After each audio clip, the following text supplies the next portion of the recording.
პრეცედენტო რაღაცა ვნახეთ, როგორც თეატრულუკიანი, უბრალოდ აი რუსულ საქმეს აკეთებს, რუსულ პროპაგანდას ავრცელებს ზუსტადაც პარლამენტში.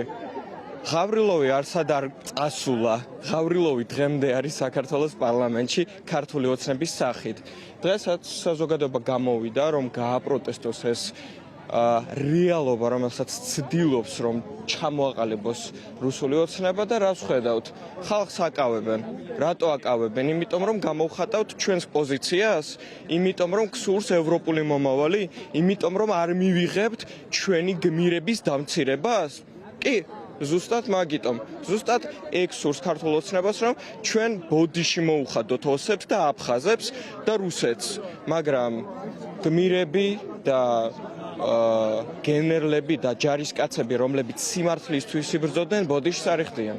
აღშფოთებული ვარ იმით, რასაც რუსული მთავრობა ეხლა არალეგიტიმური რუსული მთავრობა აკეთებს და 2008 წელს დაღუპული ჩვენი გმირი ჯარისკაცები სულში აფურთხებს, აი პირდაპირ ვიტყვი ამას.